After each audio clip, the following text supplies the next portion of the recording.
Ad astra jusqu'à l'étoile, Ad astra poursuis ton rêve, Ad astra au la grand voile, Ad astra le vent se lève. Bonjour les amis, c'est Diana. On se retrouve pour la lecture intuitive des énergies de la semaine du 14 au 20 août 2023. J'en profite pour remercier ceux qui se sont abonnés à ma chaîne. Ça me fait très très plaisir. Vous soutenez une chaîne qui démarre, comme vous l'avez remarqué, et c'est drôlement sympa. J'ai une question à vous poser. Est-ce que ma petite chanson du début, ça vous plaît, ou bien est-ce que c'est complètement nul? Dans la mesure où pour l'instant, je ne sais pas faire de générique de début, donc j'apprendrai, mais voilà, dites-moi, faites-moi un petit commentaire pour me dire si c'est cool ou si c'est nul. On se lance dans cette lecture.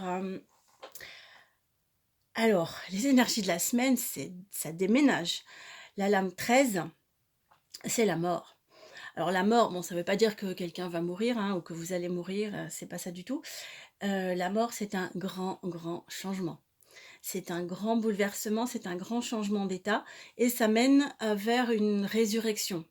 Mais là, c'est vraiment, on est en plein dans cette transition, dans ce changement et c'est un truc très, très important dans nos vies.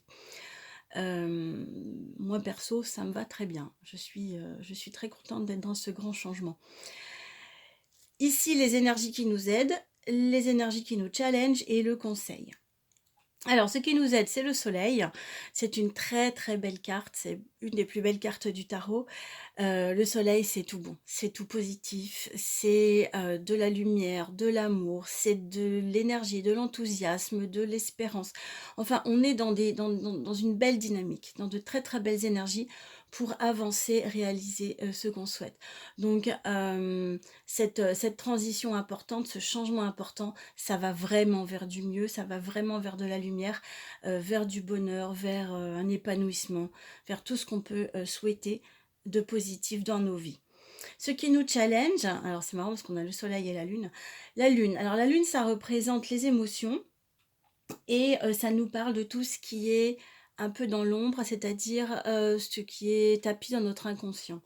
Moi, j'ai cette lecture-là que ce qui peut nous challenger, c'est ce qui reste de non résolu dans nos différents petits problèmes aux uns et aux autres, notamment les blessures qui traînent, vous savez, les vieilles blessures qui ne sont pas guéries et qui nous amènent à réagir là où on aimerait simplement agir. Mais du coup, ça nous amène à réagir parce que c'est comme un programme à l'intérieur de nous qui réagit avant même qu'on ait le temps de réfléchir ou de vouloir quoi que ce soit.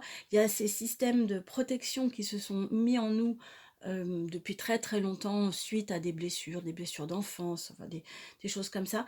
Et donc on est régi par plein de programmes inconscients. Et là, dans cette période de grands changements, où on va vers un rayonnement dans notre vie, on va vers une forme de tranquillité, voilà, les choses vont être plus fluides. Ce qu'on nous appelle à travailler encore, c'est d'aller gratter là où ça fait mal, là où il reste des choses qui sont dans l'inconscient, pour être libéré de ça.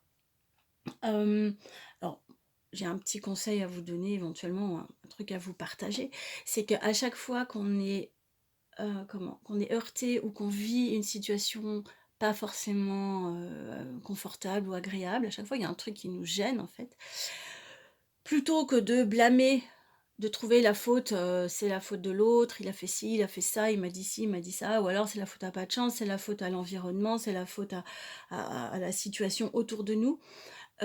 Oui, ok, il y a des tas de raisons, mais ce sont souvent des raisons sur lesquelles on ne peut pas agir. Par contre, là où c'est intéressant pour nous, c'est que ça nous permet de sentir là où ça fait mal. Ça nous permet de mettre le doigt là où il y a une part de nous qui n'est pas en paix, qui n'est pas cool.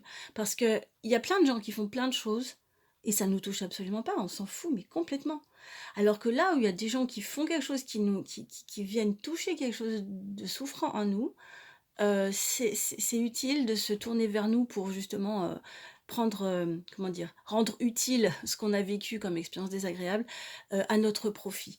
Et du coup, on peut aller voir ce qui se passe en nous, comment ça nous touche, comment ça nous parle, d'où ça vient cette souffrance, et puis faire quelque chose pour y remédier à l'intérieur de nous, puisqu'on ne peut pas agir sur l'autre, on peut agir sur soi, de façon à ne plus subir, ne plus avoir l'impression d'être blessé. Non, non. L'autre, il vient toucher une blessure qui est préexistante quand ça nous fait mal. C'est pas l'autre qui nous fait mal, ou la situation qui nous fait mal, c'est parce qu'il y a une blessure préexistante que ça nous touche. Donc voilà, moi c'est ma façon de voir pour avancer dans ma vie par rapport à mes challenges. Et je vous partage cette vision-là. Alors, le conseil, regardez, c'est une très très belle carte de l'impératrice. L'impératrice, elle nous invite ici à prendre de la hauteur.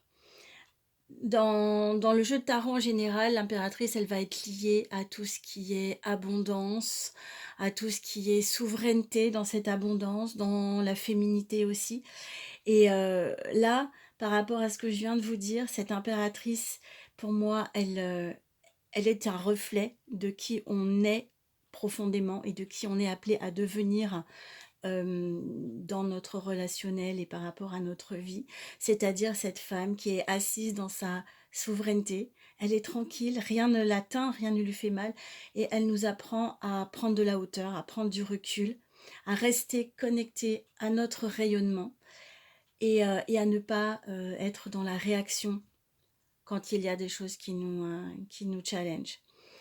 Donc là, voilà, il y a cette grande transformation intérieure pour moi qui va dans le sens de cette guérison pour, j'allais dire pour devenir cette impératrice, mais en vrai, ce que je ressens, c'est pour révéler cette impératrice qui existe déjà à l'intérieur de nous, qui est dans cette souveraineté au niveau de notre être intérieur, de notre être, je dirais, supérieur, comme notre âme, notre esprit, et on va être appelé à l'incarner dans notre être humain de tous les jours, ce qui est évidemment pas évident, mais elle va nous aider, cette énergie de l'impératrice.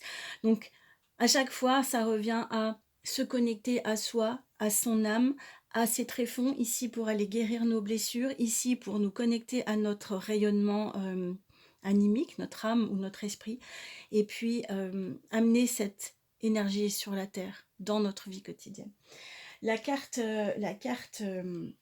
qui fait un peu la synthèse, donc cette carte, c'est en additionnant au niveau numérique, par la numérologie, en additionnant tous les chiffres ou les nombres, on aboutit à cette 8 de justice. Et ben voilà, on a cet équilibre, cette souveraineté, cette sérénité, ce calme. La justice, elle est, voilà, il n'y a pas d'acrimonie, il n'y a pas de vengeance, il y a juste la droiture de la justice. Et on a ici équilibre avec l'homme et la femme dans ce merveilleux soleil. Alors on peut voir comme le yin et le yang à l'intérieur de nous. Cette justice et cette impératrice. Voilà pour cette semaine qui nous attend, j'ai hâte. Ça a l'air d'être vraiment une belle semaine d'accomplissement parce que à partir de ce grand changement, de ce grand bouleversement, et c'est vraiment un changement de fond, on a les premiers fruits de notre travail intérieur, on sent l'équilibre, la paix, le rayonnement s'installer, et il y a quelques petits trucs encore à aller voir, mais on bascule du côté de la lumière et ça fait du bien. Voilà, bah écoutez, je vous souhaite une très très belle semaine. N'hésitez pas à mettre un pouce pour aider la chaîne, à me contacter si vous avez besoin, si vous êtes dans un passage délicat au niveau des transformations intérieures ou extérieures. Je peux vous donner plus d'informations sur votre cas personnel parce que bien sûr c'est un tirage plus général. Et je vous embrasse très très fort. Au revoir, à bientôt.